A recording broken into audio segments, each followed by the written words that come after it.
Double R Flo-Town.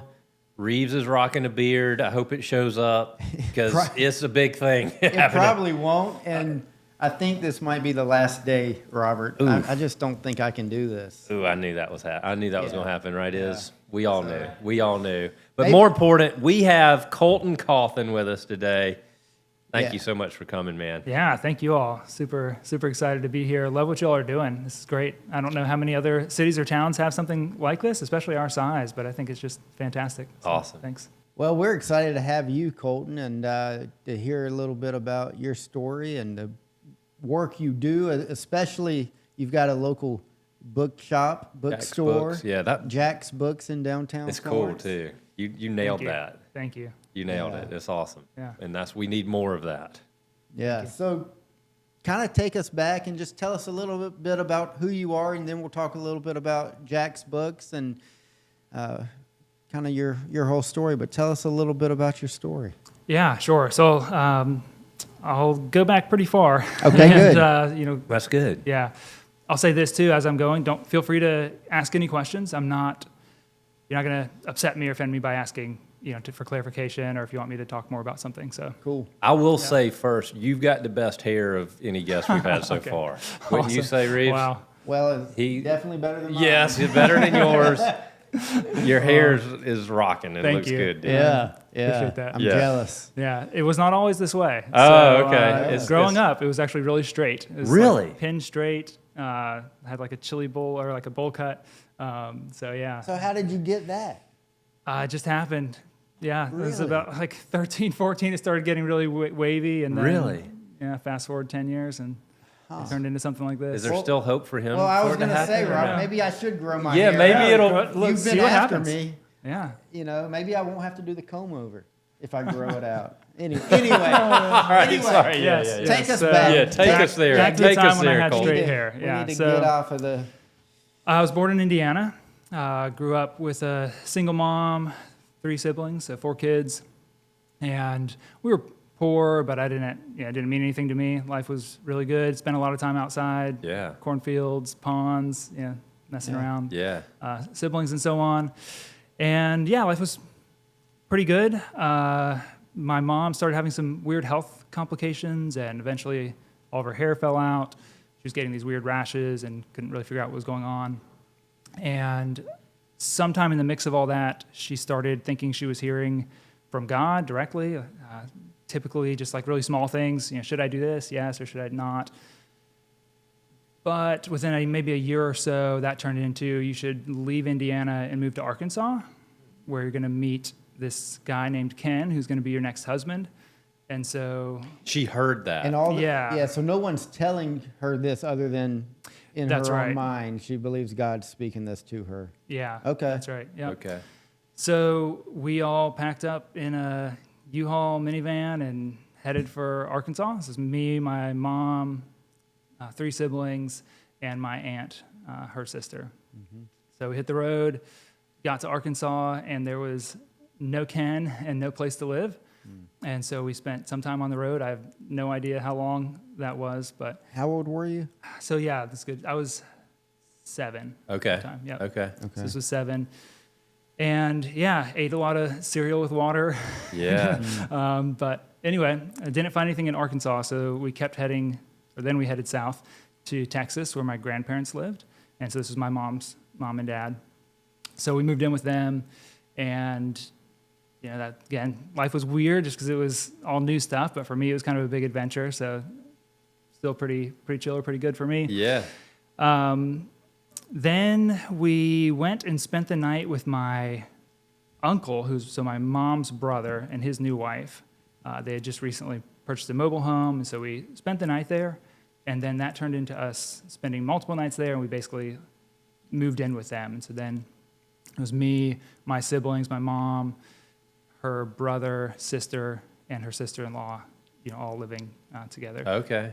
So living there and things. And that was in Texas. That was Texas. Okay. Yep. So that's in Texas. Things started like really gradually. I mean, can't even say started. It's just this really slow kind of progression from the more harmless, in a way, indicators, like I was saying at the beginning where my mom would just be asking trivial things. Should I go to this store or that store? And, think that she would get an affirmative one way or the other, to bigger things like you should move your whole family across the country. And along the way, and this is probably, this is really important. So between Indiana and Texas, and at the time I had no idea, but in hindsight, looking back on it, something really significant happened where we kind of let go of truth. So you're being told, like, this is going to happen. You get a prediction from God. You're going to move to Arkansas and meet a guy named Ken. But once you get there and there's no Ken and you don't end up living there, but you still trust that voice that told you, that's a really big step. Yeah. Because now you're believing something that has lied to you. And so that kind of opened the door to a continuation or progression from there. But as a 7-year-old, 8-year-old, when your mom's going through this, I mean, you're not recognizing, okay, she's disconnected now from truth and she's not listening to an objective reality of truth. You're just along for the ride, really, as a child.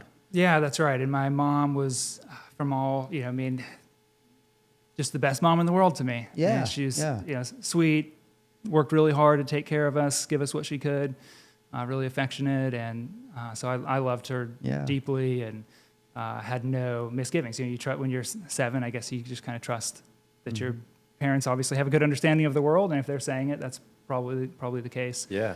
And so, that was more or less my perspective. So we moved there. We started homeschooling. I think partly in that transition. I had been in public school, but we probably homeschooled, maybe even on the road. I can't remember that part, but certainly when we got to Texas, started homeschooling for a while. That lasted a couple of years, and then that cut off. And so when I think I finished, I was mostly finished with the 3rd grade, like curriculum, and then homeschooling stopped. And so all schooling stopped. And the teachings, it kind of started formalizing into what you could call teachings. So not just, hey, do this or do that, but more a system of values and predictions about what's going to happen in the future. In other words, essentially a cult started to form with my mom as the leader of it. So, that started taking some wild turns. Everything kind of flipped upside down values-wise. So when I was really young, I grew up in a pretty like morally strict household, you could say. Not in a negative way, but probably a little bit maybe a little bit overboard. But definitely, just good values, right? Don't lie, don't steal, obvious things. You don't want to intake content that's harmful as a kid, those kinds of things. And then all of that just gradually flipped completely upside down. Now, did other people, you use the word cult, and your mom as a leader, did other people besides the family join in on this, or is it still just the nucleus of you, your siblings, your mom, your aunt? Yeah, just that. Okay. Yep. So just that, and there was no attempt to expand, beyond that. So it really was just that group. My uncle, so my mom and her sister, they kind of came along into it together. I mean, they were fairly close. And so my aunt was just taking my mom's word for it, more or less. And so from the beginning, she was in it. My uncle and his new bride, this was something new and weird to them. So they were not, on board. Yes, right? they were not on board in the beginning. Yeah.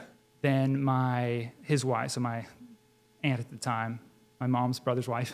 Yeah. So Brenda, she ended up sort of like coming over to it. And then he followed not long after. Okay. And then so everybody except for my oldest brother came into it, and he was the only one that wasn't buying it, essentially. Okay. Yeah. Yeah, and so what it sort of evolved into is we were this special selected family that God was going to use to bring justice to the world, and so there was going to be this big event that would come in the future where we would all be changed and given these supernatural powers and go around like superheroes, fighting injustice. And there's a real irony that was completely missed on me, which is basically at the same time we're getting this, you're like these special people and you're going to do all this good stuff. At the same time, again, that inversion of values was happening where, now we were just everything we did was wrong. I mean, almost in a sense. I mean, so shoplifting was encouraged. You know, we would go out at night and mostly on like abandoned houses, but we would go in houses and like look for stuff and yeah. Like the normal rules didn't apply to you guys anymore. Right, yes, yep. And your mom fully believed this. I mean, that was... Yeah. Yeah. Yep, absolutely. Are you the oldest? No, I'm the youngest. Okay, you're the youngest. I'm the At youngest. 7, 8, 9, this is kind of happening. And yep. your other 3 siblings, how old are they? So my or who's the sister's oldest? a year and a half older than me, or 2.5 years older than me. And then my 2 brothers were a good bit older. Okay. So, 8 to 10 years older. So a little bit of a Okay, gap. teenagers. So Yeah. they were teenagers. Yeah, older teenagers. Yeah. But, me like maybe 16-ish around this Yeah. time. Okay. Okay. 16 and 17. Yeah. Yeah, so that's all going on. Just this really gradual thing. You hear the classic example: if you put a frog in water and turn it up the heat slowly enough, they don't jump out. That's roughly what happened. These ideas sound so crazy. I mean, hearing them come out of my mouth to this day, sounds so bizarre. But at the time, it was just very gradual, just day by day. It wasn't, even with the move, the initial move, it wasn't like this huge jump. I mean, things sort of led up to that. Yeah. So everything's just very gradual, almost imperceptible, when you're from the inside. But yeah, got pretty backwards. There was some abuse, especially of my 2 aunts, but really anybody who defected or was showing any signs of resistance or stepping out of line would be corrected essentially.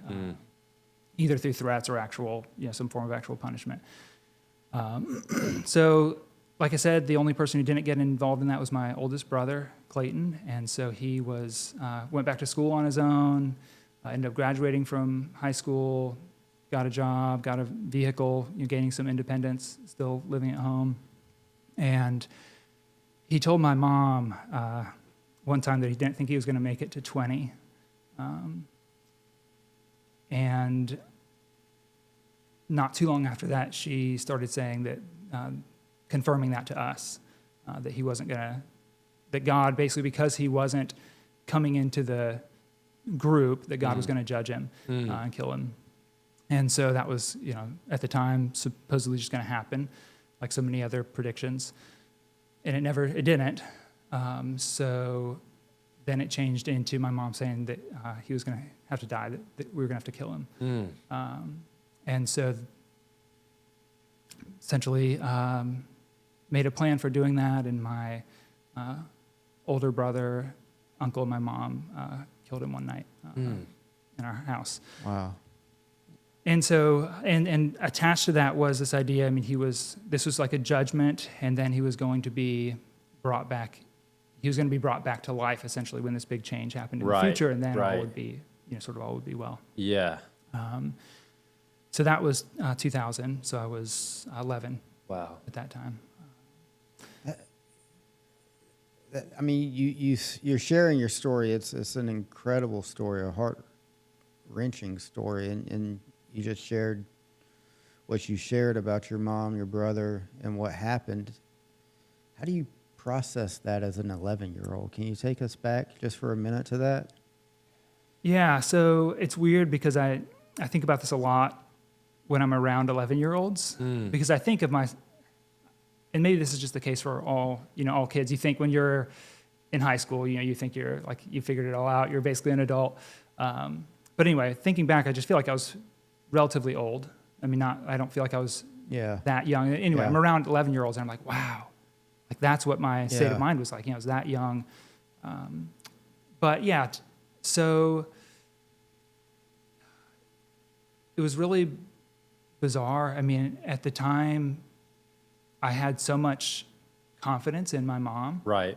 that I was completely convinced that this was good, this was right, this is what needed to happen. Yeah.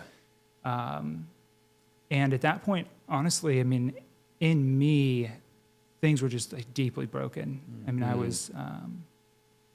I didn't grieve for my brother at that time. Okay. Okay. Because you knew there was a greater plan, and he was Right, there's coming this back. greater plan, and he had been, leading up to that, he had been set up as a sort of enemy. And so I really, in some sense, despised him at that time for no ground. Like, he hadn't done anything to me. We had been 2 years before, extremely close. And, but so that was in the moment, that's sort of what that felt like, what was going on internally. Yeah.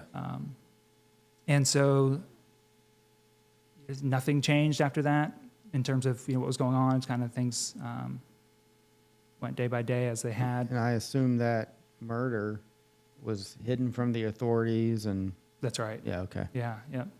So nobody knew about it. Nobody knew. They had told, he had friends from school that would call, and they would just tell them that he took a job somewhere and moved sort of suddenly. No one ever came to follow up. Follow up. They just believed. Yeah. Wow. Yeah. So then, like I said, things kind of kept going normal, abnormal, but normal for us. Yeah. And then, because things still weren't happening and these great promises never materializing, then my mom started saying, well, we're all going to have to die. We're going to have to do group suicide.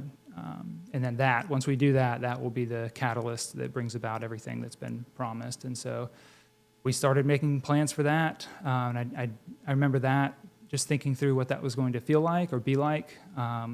At the time, I mostly imagined we were going to drive off a cliff, which wasn't, there are no cliffs in where we were at in Texas. But, anyway, different methods that were sort of talked through. Then one night it changed to just my mom, that she needed to die. And then she would come back 3 days later, and that would initiate this huge change for all of us.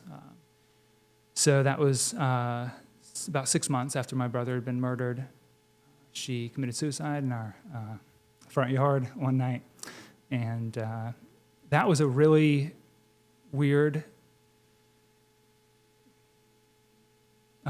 conflict of emotion, and that with that, my mom was my world at that time, and she had been the rock essentially, and so that was very difficult in the moment. But there was the other side of it was the hope. And a two-sided hope. So my sister at the time, my older sister, she had essentially defected, like in heart. She had realized like something's not right, and once my mom started noticing that, she started threatening to do the same thing to her that she had done to my brother. Okay. So I remember some nights she slept in the car just to, hoping that would be a safer location.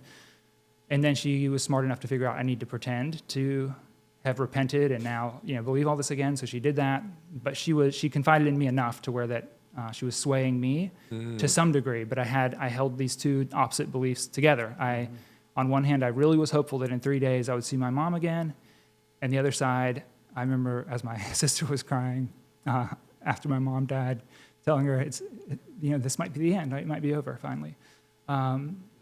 And so just these, weird conflicting emotions. But she did, obviously 3 days later, nothing happened. And so she had been inside, we buried her, and then my uncle and brother sort of took her role in the meantime and started saying, well, okay, it must be that it was supposed to be 3 weeks and not 3 days. And then after 3 weeks, there's some, he's doing it again. He's throwing us another curveball, because that was kind of again, from that initial thing, driving to Arkansas, we had, my conception of God was this trickster who loved to play tricks on you. He would tell you, I'm going to do A, and then do B just to sort of surprise you. Right. And so this was just another one of those. Not even as a test, not like, well, I'm going to test you. It was just capricious, just because I feel like it. It'd be fun to play a trick on you. So that was March when my mom committed suicide. By about July and August, my two aunts had started to come around to the fact that something's not right. So we all started talking about a way to escape. How could we basically run away? At that time, we were a little bit scared of my uncle and brother, just because they had assumed that sort of role. Yep. So we started talking about how we could escape. We couldn't really figure anything out. I mean, I was just a kid, so I wasn't contributing much to the conversation. But then my aunt, my mom's sister, went to a revival. There's some Christian revival going on. I don't know, maybe somebody from work invited her to it. I don't know how else she would have found out about it, but she went to that, and she brought me and my sister, and that was a real turning point, and that really, everything started to shift. And so by the end of that, we all decided to talk to the pastor who was over the church where the revival was happening and tell him everything that had happened. And so that was September 12th. We went and talked to him that night. And then this was like the day after 9/11. This is 2001. Yeah. And then the day after that, September 13th, we went to the police. So, I mean, really, we told him that. We went to the pastor and met in like a little conference room. And as the story's unfolding, I remember him pausing everyone and saying, we're going to have to, go to the authorities. Just like, so we're clear. And that's what they did, which of course was the right thing to do. Yeah. And so they called the police I'm that getting night. chills. Gosh. So then police came and essentially took us all to a jail. So I spent the night in jail that night, being interviewed. Your class, you see those on Discovery Channel, whatever, where they've got the camera and you're in this white room talking to somebody, that sort of environment, just getting everyone's story, doing their investigating work. And then they called my grandparents, and who were still living in Texas, who knew nothing about any of this, of course. And then we moved in with me and my sister, went and spent the night with them, I guess, initially. We were still living in the house that we had all been in, and that continued for a little while, yeah. And then we eventually went and moved in with my grandparents. So your uncle and the two men that were trying to continue with it, what happened with them at that point? So whenever we went to the police, they were both arrested. Okay. And so from that, I would assume that probably later that day or the next day, they were apprehended and then started legal process. My two aunts weren't prosecuted, really? Right? Which at the time I was thankful for and felt like was the right thing. Decision. I still think so. Yeah. But my brother and uncle were both arrested. Okay. Wow. And so you're what age when you go to live with your grandparents? 12. And so you enter back into school, and so at this point, it's been I guess I was supposed to be in the 7th grade, so I missed 4th, 5th, 6th, and some of the 7th grade. So we started initially just we ordered some kind of books to start working through, and I was excited about that, and it was actually really to get back into something that felt kind of normal and learning. So we lived with them. So this would have been, September is when we went to the police. By January, my dad, who was in South Carolina and who didn't know about any of this, who I had met once or twice, but when I was 9 months old, I know he was there because I have a video, and then I think one more time when I was maybe like 2 or 3. But your mom kind of shielded you from him. Yeah, she did. She more or less took us and ran or cut off ties from him. Wow. And so, not through lack of effort, but he had no idea where we were, and so he was completely out of touch during this whole time. But I met him when I was 12. I guess maybe right when I turned 12 or 13, met him, and he was great. Which was not what I'd heard,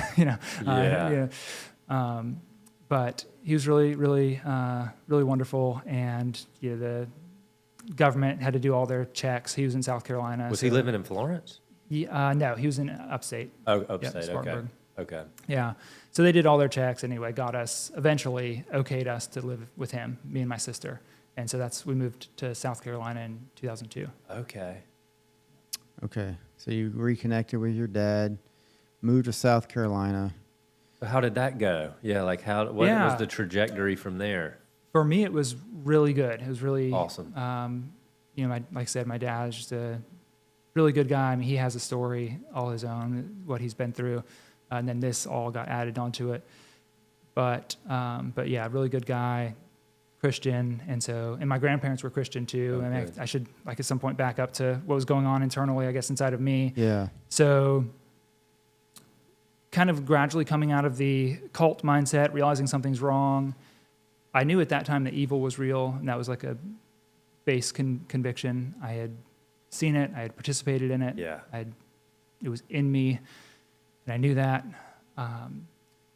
Then I essentially heard the Christian gospel, which I'd heard before when I was younger.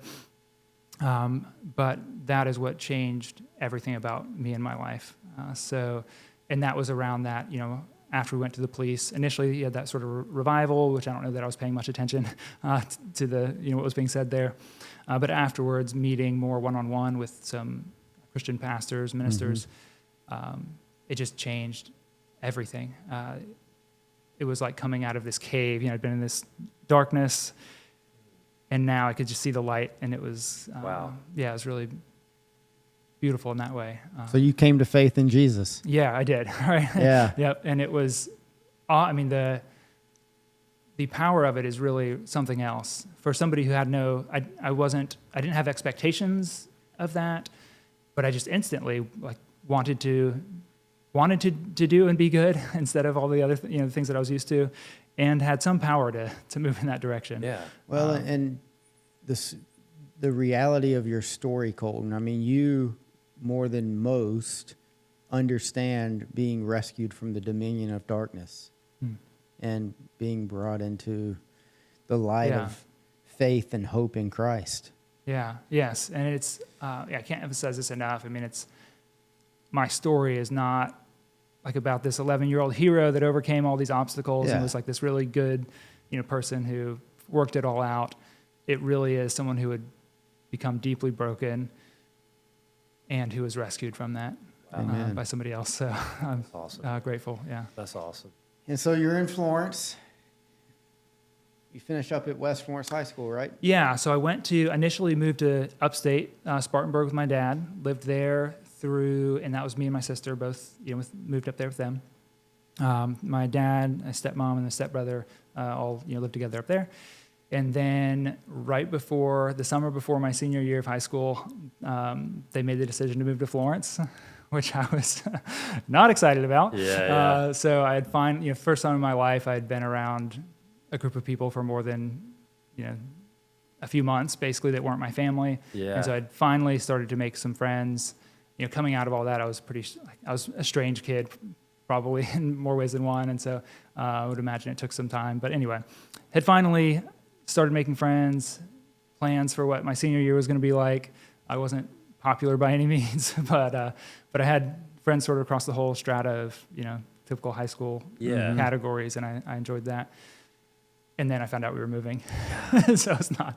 Why was he moving to Flo-Town? What was? So my dad paints. So he's houses, not art. Okay. Okay. So he's a painter, and Florence was kind of booming at the time. Yeah. He had a friend also in sort of construction side of things here, and so it just made sense business-wise.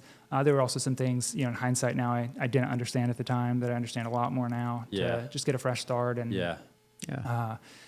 So I thought it was the worst thing that ever happened to me. No, not well. That's an exaggeration, but at the time it was not something I was excited about.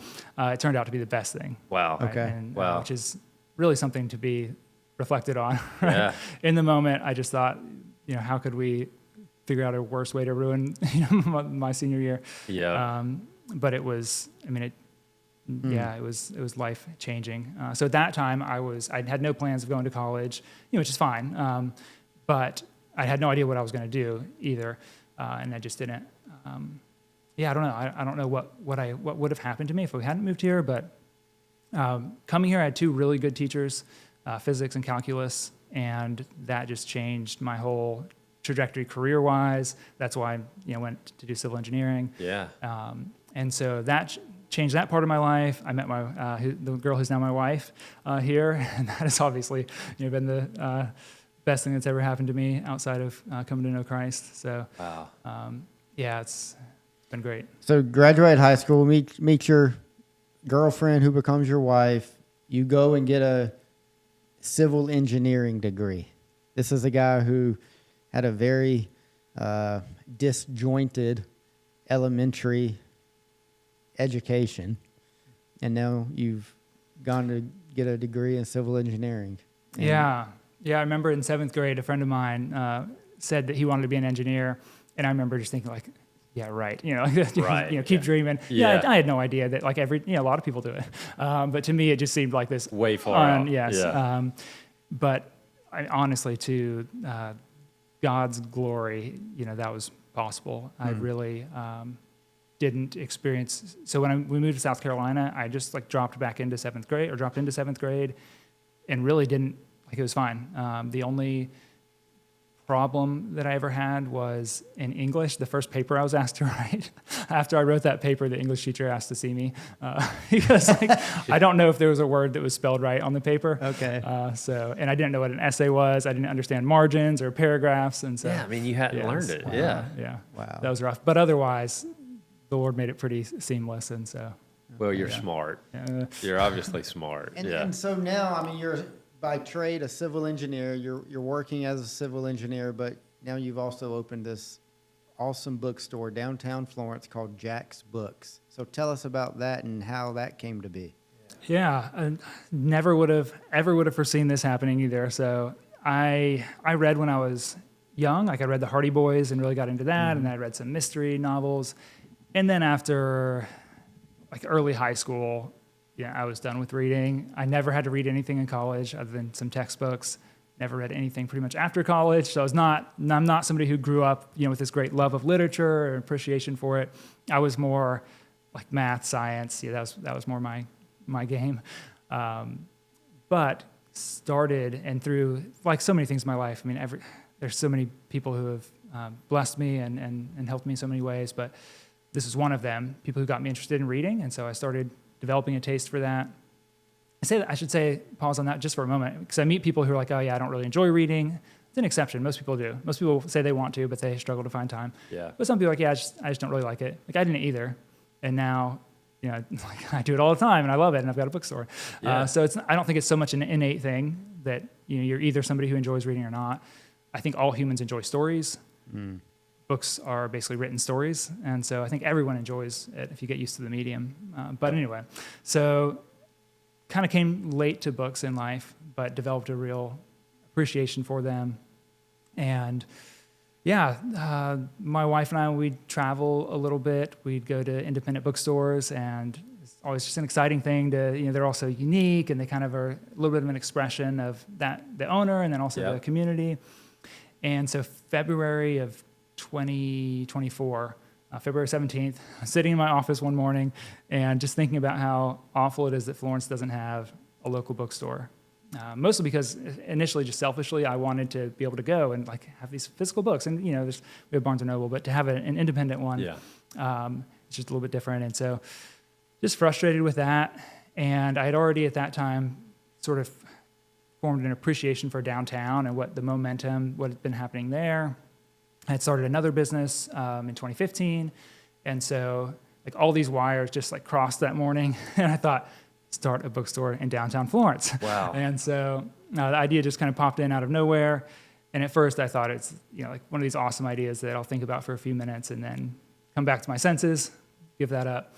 But I couldn't stop thinking about it. I spent like the next hour thinking about it, and then sat down at breakfast with my wife, who was 7 months pregnant with our second child, and asked what she thought about opening a bookstore downtown. And she was super excited. So, wow. With that idea, because it's a little bit reminds me of Tubbs guy. Yeah. And his Kyle. story, Kyle going to his wife and say, "Let's open a restaurant." When she was pregnant, was part of your pitch to your wife when she was 7 months pregnant. Hey, I'm gonna stop the job that's paying me, and let's open this bookstore. Right, yes, there's all kinds of benefits. Virtually no pay, more work than we can imagine. Yes, and so at that point, I had already sort of scaled back. I had already stepped away from full-time work, so we went in stages a little bit. I had stepped away to pursue ministry work, essentially, in one form or another, and that's still ongoing. It's just changed in direction a little bit. But so we'd already kind of had that conversation, and she's amazing. So she's always been super supportive, and yeah, very thoughtful, but helps me think through things, but very supportive. So Oh, cool. Awesome. yeah, That's so she was on board with it. You know, it was really, neither of us had any idea what we were getting into, so that probably helped. You know, Yeah. but yeah, But you still do civil engineering. I do. You still do that work Yeah. too. Yeah. Yep, I do work. Great company, great boss, and so a lot of flexibility. What kind of jobs do y'all do, engineering wise? Like what kind of stuff? So best way to describe it, everything from if you're familiar with like the way that you get water and what happens to it afterwards, the whole process. So wells or surface water to get water, treat it, store it in tanks, distribute it to customers, then it turns into sewer, collect that sewer, pump it around, treat it, put it back in the river. That's what we do. Sounds like we need it. Sounds like maybe we need to connect the mayor with our boy Colton. You guys are doing that for municipalities all And it around? is. That's right. Yeah. So mostly in that sector in municipalities. Yeah. We do some commercial work, some development. Independent commercial yeah. development. Okay. But our bread and butter is cities and towns. Yeah. That's really cool. I So- think we have a little bit of a need for that here. We do. You're in the right place, Colton. But the bookstore. So February 2024. When did you open? Yeah. So we opened in October of 2024. So that was the biggest sprint of my life. Yeah. And again, like starting out, I remember, you know, I'm a spreadsheet guy. That's the other business is a spreadsheet business, roughly. So, you know, I'd made a spreadsheet of all the tasks that I thought would be involved and approximate time that would be, you know, it would take. And I figured, like, I need some factor of safety. I'm underestimating this. And I wasn't even ballpark. I mean, it's like, it was so many. Yeah, That spreadsheet got thrown away, and there were new ones, you know, to come. That's typical. Yeah, but it consumed our life that year, but in a like good way. Yeah. It was really, you know, my wife and I were just working on it together all When the you're time. building and then- something, it's good for you. Yeah. Yes, it was. It was a really good year. There was one really bad thing that happened in the process, but other than that, it was. Yeah. Yeah, it's a really sweet year. Our second daughter was born, and Awesome. Yeah. Beautiful. it was great. So, and we had, I mean, part of that story is initially I had the idea, kind of was pretty committed to it, but didn't have a location. Hadn't, you know, I wanted to work through numbers a little bit and make sure this wasn't like extremely You are stupid. an engineer. Right? Yes. Right. Yeah. Not so a I- complete I artist. started sort of doing that groundwork, just kind of market research roughly in a way. And found a location that was just ideal and perfect. And that was a huge blessing that opened up, and met with the owner, and he was really excited about the prospect of bringing a store here. So we got all that in place, and then it did an announcement video on Facebook that we were going to be doing a bookstore. And I had like roughly this plan for how we would get to like 1,000 followers over the course of 6 months, and you know, all this, and that just exploded. I Wow. mean, I think we had 3,000 followers in a week or something. I mean, it was, Wow. I can't remember the reach on it, but it was 80 or 100,000 views or something. I mean, it was just That ridiculous. made you know we're doing the right I was like, yes, thing. okay, we're doing the right I'm not deal. the only one that wants this. So that was a Yeah. really good feeling. And then from that point on, the community was just super engaged and excited. And I would just, you know, be like getting a burger at Buddy's, and somebody like, oh, you're the guy that's going to be opening the bookstore. Yeah. So that was really. That's what's so good about this town. You still have that. You know? Yeah, it is. I mean, I love it. I've come to love it. That's good. I skipped this part too, which is fine, but I didn't. After I graduated college, or in the process of college, I guess I should say, I had no plans to come back to Florence. I wasn't like a Florence hater, but it just, like, Yeah. this wasn't where I was going to, you know, end up. Yeah. I get that. For no good reasons, like most young people. Like it's just, you know, you hear the sound of like another city and it sounds good. There's more stuff to do. Right. Yeah. Like forget about the fact that you have family and like a strong faith community here. Yeah. You know, that's much more valuable than this place has a bigger park. You know, or Right. something. Yeah. Yeah. But so I had no plans. I took a co-op in Columbia. I accepted it, and then they said, "Oh, we actually have a branch in Florence, and we need somebody there even more. Would you go there?" So, I was like, "Ah, all right." Which actually worked out great because I was dating my wife at the time, girlfriend at the time. So I was able to be here and she spend was time still with her. here. She was in Florence. Yeah. She was teaching.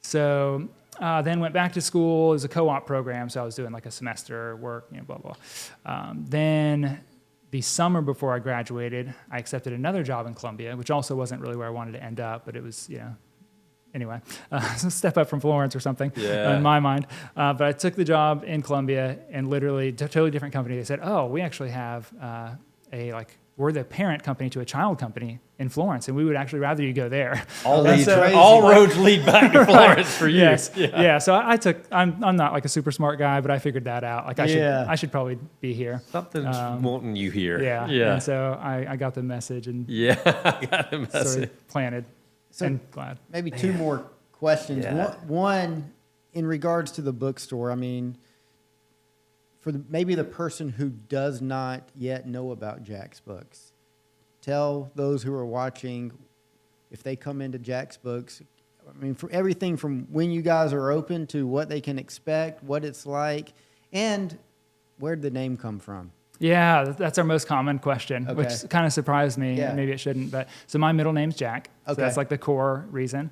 And then C.S. Lewis, who I'm a big fan of, his nickname is Jack. So it's kind of like a tip of the hat to that's him. cool. That's and then cool. there's like a somewhat of a family connection too. But Oh, cool. yeah, so that's the Jack's Okay. books part. For people who haven't been, hope you will come. That's the first thing to do is to come into the store, right? I'll tell you what to expect, but you really have to experience it. You do. So You do. we part of my motivation for opening it, and part of the reason why we did it like right away, even though it was not the smartest time, just growing our family and everything. But I really wanted Florence to have a really good bookstore, a bookstore that would be beautiful. I am very committed to this idea of truth, goodness, and beauty. These are fundamentally connected realities, and I think they're all really relevant to reading as well and to books. So we wanted to create a space that would be beautiful, not just a place you walk in and it's just fluorescent lighting and white walls and there's books there, but somewhere that you're like, wow, like this is special. So that was the goal, and I think, thank the Lord, it somehow happened. No, it did. When I walked so- in there, I felt that. Thank I you. felt it immediately. Yeah, it means a lot. Yeah. So as far as what we have pretty much every genre. It's a small store, so we have to be selective, which I think is kind of cool, but we have all your major genres, new and used, mixed together. So you can get books for $6-7, or you can get something brand new that just released last week. And so good breadth. I think books are really important. I probably mentioned that, books and reading. And so I also wanted a store that would carry really good books and not just cater to demand. So you want to cater to demand for two reasons. One, so you can keep the doors open, and then two, because you want to, the whole point is to serve the community, is to serve people. And so partly you do that by serving them what they want, but I think part of it is also offering to them what they need, what's really good. And so I wanted to be able to curate a collection of books where we had some really rich content. And so that's a work in progress, hopefully getting better every year. But so we have all that, then we have gift items, all kinds of neat little side items as well. Yeah. So. And you were saying you're open Monday through Saturday, 10:30ish to 6 p.m. Is that right? That's right. Yep. 10:30 to 6, Monday through Saturday, and opened with those hours and haven't changed them yet. So Good. I remember the first time I walked in there with my wife and little girl, and I'm like, whoa, this is way cooler than I thought it was going to be. Then I see you standing back there, and I'm like, this dude looks awesome too. I'm like, whoa, this is what we need in Florence. This is what downtown needs to head where we need to go. So thank you. So I tell you what, Colton, you were supposed to be here today. Like, we last minute asked you to come on the show, and you were able to do it and tell that there was a reason this all happened today, deeper than I think we understand. So I appreciate you coming, dude.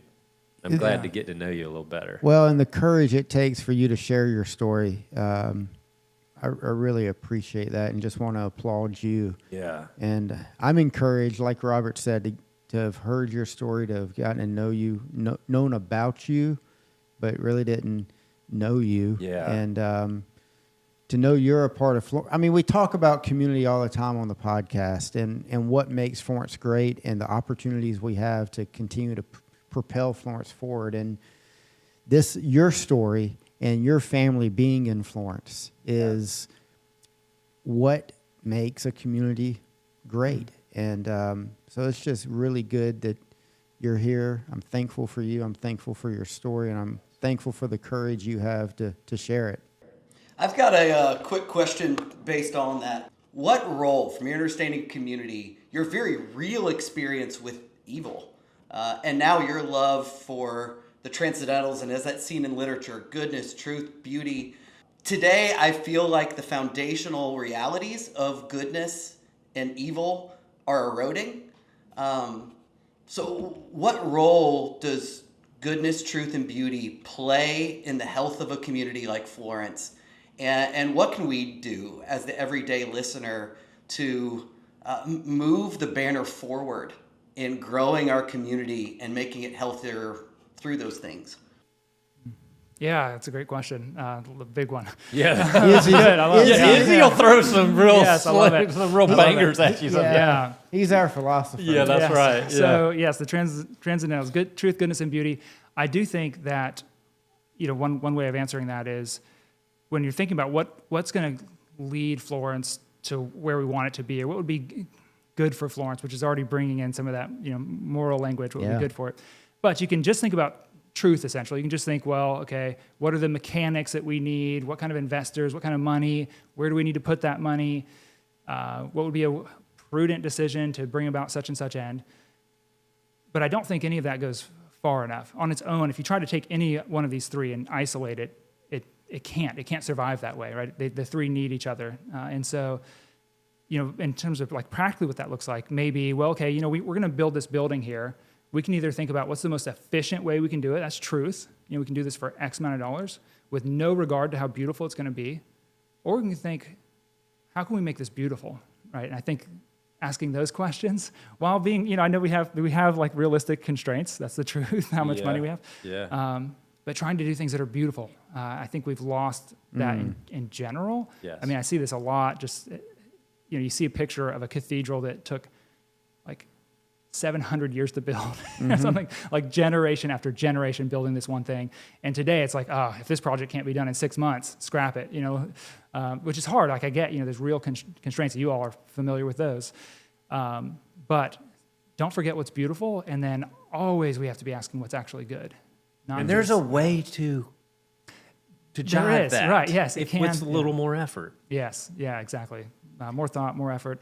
And I think thinking of the goodness part, I think about the role of faith in the community, having a strong presence of people who genuinely love Jesus Christ and who view their lives as ultimately under Him as Lord, so that the greatest things in life is loving God with their whole being and loving their neighbor as themselves. Like if you add that into a community, that's a good thing, right? Whatever we can do to help that is going to be certainly going to be helpful. So basically, though, I think all three of these, like in all of our decisions, not just focusing on what's efficient or what can be done, but asking, is this what is good? Is this good for everyone as much as possible? And is what we're doing building something that's beautiful that we're going to be proud of? That was. Can we get you to run for mayor? I mean, we've had some of those conversations, maybe not around that type of language. That was a beautiful way to say it. Yeah. I really appreciate you sharing that and that perspective. We're not going to have a community that we're proud of if we're racing to the bottom. And if we don't try to hold in tension truth, beauty, and ultimately what is truly good. Because of efficiency and building something for as cheap as we can isn't ultimately what is good for us or for our community. And let's be honest, drive through Florence, and when you drive through Florence, beauty is not what you're thinking, unfortunately. But we can get there's there. a lot of room We can get there. But we can improve. And we There's- have people all over the city. You were talking before the podcast about a meeting you have with a very influential person who's got the ability and has been making Florence much better. We're committed to that. We have we gotta talk Colton about it. committed to it. Yeah. And there's many others in the city who are committed to that. And it goes from everything from this type of single-family homes that we allow to be built in this city to beautiful buildings and businesses and Landscaping. And the right plan. And Yeah. it does. I appreciate what you said there, connecting it back to faith and faith in Christ, and ultimately a foundational conviction birthed out of a faith in Christ of loving God and loving others will produce, Yes. elevate. That naturally community. produces. It does. Yes. Right. Yeah. Yeah. You can't do one without the other. Yeah, exactly. Man, thank you so much for coming. Yeah, thank you all for letting me come on. I feel like y'all have had some great people on here, and we may have taken a little dip here. No, but, dude, but I really appreciate it. You've been on the list for a long time, so Yeah. we're glad we finally were able to make this happen. I think there's some people that needed to hear this, so it's going to be awesome. Thank you. Thank you all.